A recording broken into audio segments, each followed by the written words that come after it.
Dan kita umat Islam didorong untuk turut serta menyambut kedatangan si Dajjal ini, yang padahal bagi kita Dajjal ini a'zamul fitnah, fitnah yang paling dahsyat sepanjang zaman, kata Nabi SAW. Masa kita sambut, masa kita berikan karpet merah sama dia? Tidak. Kita siapkan senjata-senjata kita untuk menghadapi dia. Itu pun kita nggak menantang dia, karena Nabi pernah mengatakan, man sami'a bid dajjal falyan'a anhu. Barang siapa dengar Dajjal sudah mendekat ke kampung halamannya, menjauh dari dia, hindari dia. Jangan sok-sokan berani menghadapi Dajjal. Kenapa? Karena kata Nabi, ada seorang laki-laki yang asalnya beriman, begitu dia penasaran pengen ketemu Dajjal, di depan Dajjal langsung jadi pengikut Dajjal, jadi hambanya Dajjal. Karena apa?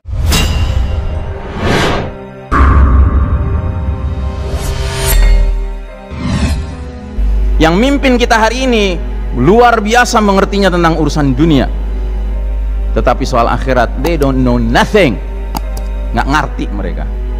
Ya, kita yang ngerti, Pak. Tinggal masalahnya setelah ngerti, mau nggak kita mengimani, mau nggak kita la raiba fihi, nggak punya keraguan terhadapnya. Makanya syarat pertama orang bertakwa, surat Al-Baqarah ayat awal itu, alladzina yu'minuna bil ghaibi, Pak. Urusan akhir itu urusan gaib, Pak. Urusan kematian itu urusan gaib, urusan hari berbangkit urusan gaib, urusan Nabi Muhammad SAW nanti menawarkan kita air minum dari air telaganya itu urusan gaib, Pak. Kalau nggak punya keimanan kepada itu, nggak bisa dikatakan orang bertakwa. Nah, akibatnya karena Allah takdirkan Yahudi Nasrani mimpin dunia, nggak lagi umat Islam mimpin dunia. Akibatnya manusia tidak lagi hidup dalam sistem iman tauhid yang lurus dan barakah, melainkan hidup di dalam sistem kafir syirik yang sesat dan merusak, ya. Dan kita hidup di dalam sistem kafir syirik ini belum lama, Pak. Belum ada 100 tahun, Pak. Belum ada. Tadi sudah saya katakan tahunnya tahun berapa? 1342 Hijriah. Kita sekarang 1441. Nanti nih 1 Muharram persis 100 tahun. Umur kita hidup di bawah naungan sistem kafir syirik.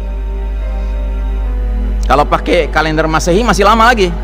2024 nanti baru kita masuk ke dalam, ya, 100 tahun hitungan kalender Masehi. Karena 1924 dahulu terjadi keruntuhan sistem Islam itu, sistem iman, sistem tauhid itu, ya.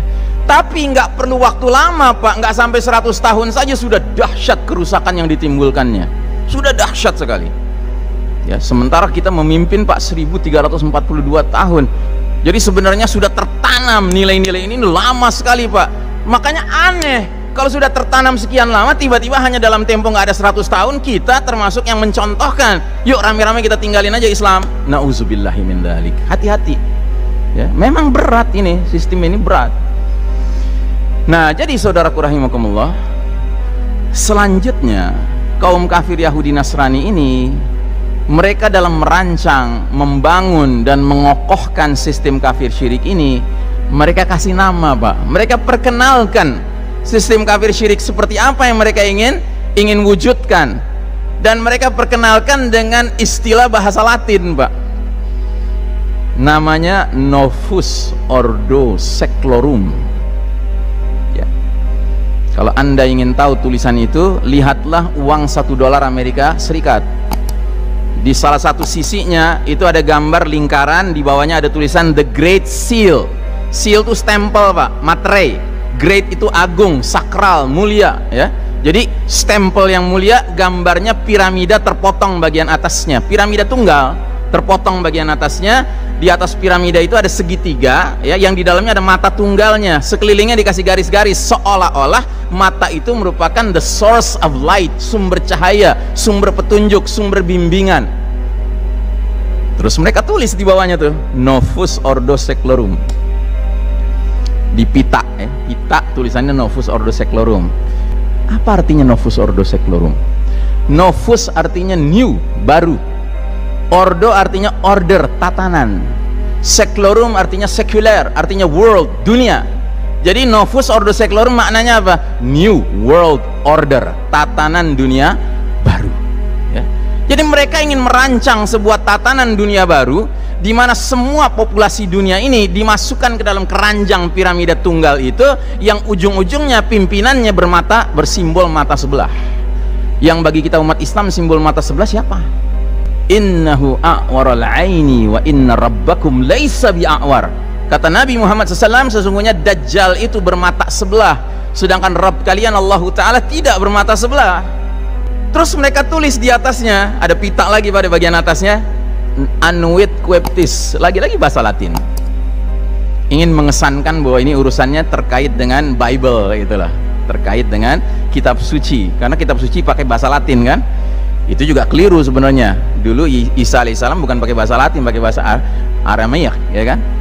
Nah, jadi apa artinya Anuit Queptis? Anuit Queptis artinya He has favored our undertakings. Dia, si mata sebelah itu, telah merestui, meridhoi, telah senang dengan our undertakings, upaya-upaya kami. Upaya apa, Pak? Upaya mewujudkan sebuah tatanan dunia, sistem dunia yang seluruh aspek hidupnya online dengan nilai-nilai kekufuran Dajjal. Itu yang mereka ingin arahkan kita, sadar tidak sadar menerimanya. Jadi dengan kata lain, sistem dunia modern sekarang ini kayak menggelar karpet merah penyambutan Al-Masih, the Messiah, sang juru selamat. Siapa dia? Ad-Dajjal.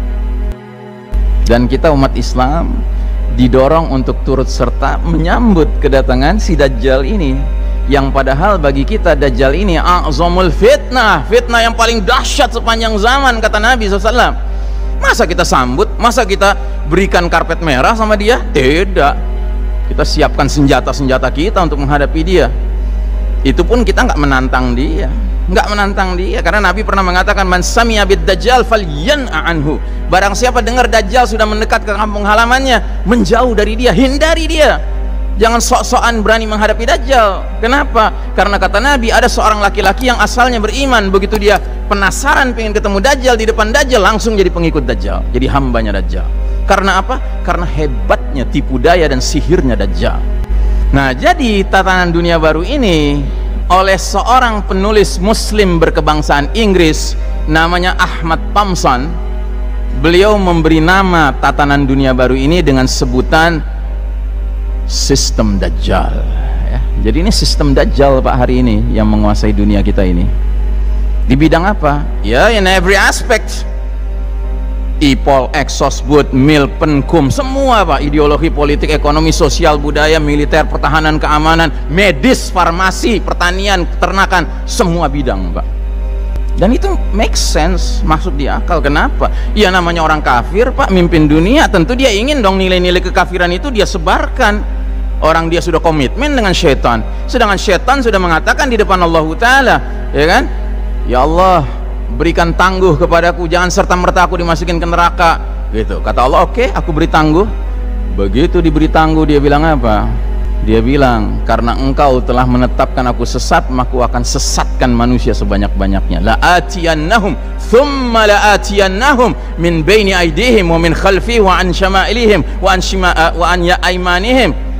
Aku akan datangi mereka dari depan, dari belakang, dari kanan, dari kiri, sehingga engkau tidak akan temukan kebanyakan mereka bersyukur dan taat kepadamu. Itu kebulatan tekad syaitan, Pak.